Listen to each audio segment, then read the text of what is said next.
La Secretaría de Relaciones Exteriores, cuyo titular es Marcelo Ebrard, informó anoche que México resultó electo para ser miembro de 4 comisiones y que el representante permanente de México ante la ONU, el embajador Juan Ramón de la Fuente, participó en las elecciones en donde se definieron las 4 candidaturas presentadas por México. Yo le aprecio mucho al embajador de la Fuente, representante permanente de México ante Naciones Unidas, que me haya aceptado esta llamada. Querido Juan Ramón, ¿cómo estás? Buenas tardes. ¿Qué tal, Joaquín? Buenas tardes, un gusto saludarlos a ti y a tu auditorio, como siempre aquí desde Nueva York, en medio de todavía concluyendo algunas de las reuniones de este Consejo Económico y Social, que fue justamente el seno en el que ayer se dieron a cabo estas elecciones que mencionabas, Joaquín. Sé que en 2 casos fue por aclamación. Así es, Joaquín, fíjate que en 2 de ellas, la que tiene que ver, y son 2 temas que me parece, los 4 temas creo que son muy relevantes para México, pero estos 2 en los que México fue electo por aclamación tienen que ver con derechos de las mujeres, y lo quiero decir de manera muy contundente porque son 2 instancias importantes dentro del sistema de Naciones Unidas. Una de ellas tiene que ver con la comisión que ve la condición jurídica y social de la mujer, ni más ni menos, y la otra es una posición en la Junta Ejecutiva de ONU Mujeres. Bueno, son 2 posiciones importantes que creo yo que deben también de ser parte del reconocimiento al trabajo que en los últimos 3 meses realizó de manera muy intensa Nadine Gassmann y su grupo del Instituto Nacional de las Mujeres de México. Tú la entrevistaste, sí. Porque hablamos al respecto cuando estuvo aquí la delegación mexicana encabezada por Nadine, que es de veras una persona idónea, me parece, para esta responsabilidad que tiene, y la delegación mexicana aquí hizo muy buen trabajo. Entonces, cuando se trabaja en equipo, cuando tienes la posibilidad de coordinar a los grupos que vienen de México con el grupo de diplomáticos que opera aquí en la embajada, y encontramos los mecanismos para que los puntos de vista y las propuestas de las y los mexicanos se escuchen y se analicen en las mesas de debate, cuando llegan las elecciones, pues tenemos muy buenos argumentos para echarnos para adelante, como se dice, ¿no? Sí. Es decir, en el caso de los temas de mujeres, más allá de la pluralidad que la propia delegación mexicana tuvo, los puntos que sostuvieron y los debates que se dieron fueron de gran altura, y yo creo que estas 2 elecciones no fueron fortuitas. Tuvimos el endoso de todo el grupo de estados de América Latina y el Caribe, lo cual también me parece que es una señal muy positiva, porque es un grupo que había estado pues fragmentado y dividido por algunos otros temas en donde no tenemos acuerdos, como es el caso de lo que ocurre en Venezuela, pero que en estos temas afortunadamente hemos logrado que estén en un plano de análisis distinto, que no se contaminen, y entonces llegó la candidatura de México con el endoso del GRULAC, así se le conoce al grupo de estados de Latinoamérica y el Caribe, y esto hizo que en el seno del Consejo pues se nos eligiera sin necesidad de pasar a votación. Entonces son 2 buenas posiciones que creo que le van a dar a las representaciones de las mujeres en México espacios en el seno de Naciones Unidas para que sigan esgrimiendo sus argumentos, defendiendo sus puntos de vista, y creo que también van a reforzar las políticas internas en México, que mucho requieren del apoyo de estos organismos subsidiarios de Naciones Unidas,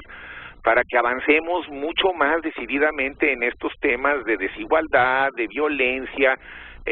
contra las mujeres, que pues son necesariamente parte de las prioridades de la agenda nacional, están en el ánimo de la sociedad, y además creo yo que están muy claramente señaladas también en los diversos rubros del Plan Nacional de Desarrollo. Así que me parece que esa parte pues salió muy bien, y yo uso este conducto, si me lo permites, sí, para felicitar a Nadine y a todo el grupo de la delegación mexicana, porque hicieron un papel tan bueno que después la verdad es que nos facilitó mucho el que pudiéramos ganar por aclamación esos 2 lugares. Ahora, también se lograron espacios casi por unanimidad en la Comisión de Estupefacientes, que es uno de tus temas, además, personales, profesionales, y en el Foro Permanente sobre Cuestiones Indígenas. Yo no sé cómo México podía estar fuera de estos 2 foros, no lo puedo entender. Pues fíjate que en el de estupefacientes ya habíamos estado, se hizo ahí, traemos un buen antecedente, hace poco también fue la reunión en Viena, también tuvimos ocasión de conversar al respecto, se revisaron varios temas en donde México planteó, por cierto, por primera vez, lo cual también aparece ahora en el Plan Nacional de Desarrollo, pues que estábamos en proceso de revisar nuestra política sobre el tema de drogas y veíamos con urgencia la necesidad de avanzar hacia una regulación responsable y hacer una diferenciación de las diversas drogas, que todas son nocivas, lo reitero una vez más, todas son dañinas para la salud, pero no todas son igualmente nocivas. Hay unas que son mucho más peligrosas y difíciles, las drogas sintéticas, las nuevas drogas, donde tenemos realmente que hacer un gran esfuerzo, y otras pueden, siendo nocivas, estar en un esquema en las que el Estado tenga un mayor control sobre esos mercados. Bueno, esos planteamientos se hicieron en Viena. Allá también tenemos una estupenda embajadora que es Alicia Buenrostro, que será la que una vez más forme parte de esta comisión de estupefacientes, y ahí sí tuvimos que entrar en un proceso de votación porque había más contendientes que lugares disponibles, pero también la votación salió muy bien, y estará México en esta comisión, lo cual también nos ayuda para que los cambios que vayan a ocurrir en nuestro país, los cambios paulatinos, inteligentes, razonables que tenemos que ir dando, pues puedan venir acompañados por las instancias de Naciones Unidas que tienen que ver con este tema de drogas, y que en México se vuelve particularmente sensible porque, por lo menos desde mi perspectiva, y creo que algunos la podrán compartir, la pacificación de México que tanto nos urge pasa necesariamente por una revisión inteligente y cuidadosa de nuestras políticas de drogas. Bueno, estaremos en la Comisión de Estupefacientes en Viena, lo cual nos dará la posibilidad de que los puntos de vista de México en el trabajo que se da de manera cotidiana puedan ser escuchados, analizados, debatidos, creo que en algunos casos acompañados y en otros también, pues como suele ocurrir en estos foros, objetados, pero es parte del multilateralismo y sí es un tema muy importante para nosotros, ¿no? Entonces, bueno, la votación salió bien también ahí, por fortuna, ¿no? Aquí tengo el dato de la Cancillería, 49 de 54 votos. Así es, porque el Consejo Económico y Social lo constituyen 54 estados y todos estuvieron obviamente presentes en la elección del día de ayer. Y muy interesante el último tema. Ese va a estar el foro permanente sobre cuestiones indígenas. ¿Y quién quedó además? Fíjate, en efecto, ahí la votación era personalizada, tuvimos una gran candidata, la verdad de las cosas. Ella estuvo aquí en varias ocasiones, aquí hubo que hacer una campaña un poco más intensa, ¿no? Pero Irma Pineda, que es una poetisa, juchiteca, escritora, ensayista, una gran defensora de su doble condición como mujer indígena, y lo hace con una enorme categoría y con una gran simpatía. Ahí pensamos que iba a estar un poco más peleado porque había otras muy buenas representantes, sobre todo del grupo andino, de Perú, de Ecuador, etcétera, pero salió muy bien. Y esto también quiero decir que se liga no solo al trabajo que hizo Irma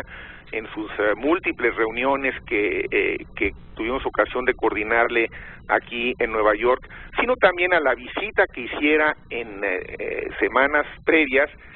Adelfo Regino y la delegación que él encabezaba del Instituto Nacional de los Pueblos Indígenas de México. Fíjate cómo lo que está empezando a verse es que puede haber una mejor coordinación entre el trabajo que vienen a hacer las diversas delegaciones de las instituciones mexicanas, a veces acompañados de grupos de la sociedad civil que también son bienvenidos y recibidos aquí en la Embajada de México en la ONU, Claro, la representación la traen casi siempre los titulares de estos organismos. En el caso del INPI, Adelfo Regino estuvo por acá, también tuvo una participación destacada. Entonces, vienen las delegaciones mexicanas, esgrimimos nuestros puntos de vista, participamos en los foros, hay una buena coordinación con los diplomáticos locales, y luego vienen las elecciones. Y bueno, pues cuando haces un trabajo de coordinación sistemático, con objetivos más claros y definidos, las elecciones se ganan en estos foros, que fue lo que nos pasó ayer. Se ganan porque hubo esta capacidad de coordinar los esfuerzos de los diplomáticos de la misión, de la embajada, con los contingentes que en días pasados vinieron de México, encabezados por delegaciones gubernamentales, y también con participación de grupos de sociedad civil que se acreditan, que se registran y que también tienen espacio y participan en los diversos foros de Naciones Unidas. Esta es la esencia del multilateralismo. Por eso esto, por fortuna, sigue vivo, sigue vigente, porque son espacios en donde puede haber esta participación. Y cuando hay una buena coordinación, Joaquín, pues las cosas van saliendo bien, van saliendo mejor. Y si me permites también, porque creo que es muy importante hacerlo, mencionar a los diplomáticos y a las diplomáticas que específicamente estuvieron desde hace varios meses impulsando y apoyando estas candidaturas, que son Juan Sandoval, que es el embajador alterno, y luego los diplomáticos que están más en el terreno operativo: Luis Elizondo, Regina Portilla, Tonatiu González y Bruno Ríos. Todos ellos jóvenes diplomáticos mexicanos, algunos del servicio exterior, algunos están aquí por artículo 7, están contratados por honorarios. Es un grupo pequeño, pero está empezando a trabajar con una muy buena eficiencia, y sobre todo muy bien coordinados con las delegaciones de México. Creo que esto es lo que explica en buena medida pues lo bien que nos fue ayer. Sí, como lo dije, estoy satisfecho porque creo que se muestran pues los buenos oficios de la diplomacia mexicana, y además que estos temas que son sensibles para México están siendo atendidos, escuchados, y tendrán posibilidad de seguirlo estando en los próximos años por parte de delegaciones mexicanas, Joaquín. Pues muy bien, pues muchas gracias, embajador. Le mando un abrazo y a lo que sigue, ¿no? A lo que sigue vendrán algunas cosas, ya veremos, ya platicaremos más adelante. Tenemos instrucciones de la Cancillería y del presidente que México ya ha hecho público su interés en participar en el proceso de elección para el Consejo de Seguridad del próximo año. Así que vamos a estar también trabajando este tema en los próximos meses, y esperemos que nos siga yendo bien, y ahí estaremos platicando y los mantendré informados en la medida en la que esto pueda resultar de interés para tu auditorio, Joaquín. Claro que sí, embajador. Muchas gracias y te mando un abrazo. Buenas tardes, hasta luego. Estén muy bien. El doctor Juan Ramón de la Fuente, el representante, doctor y embajador Juan Ramón de la Fuente, representante permanente de México ante Naciones Unidas, confirmando que es deseo que está en el proyecto del presidente y de la Cancillería que México forme parte del Consejo de Seguridad de las Naciones Unidas, que es el verdadero lugar donde se toman las grandes decisiones.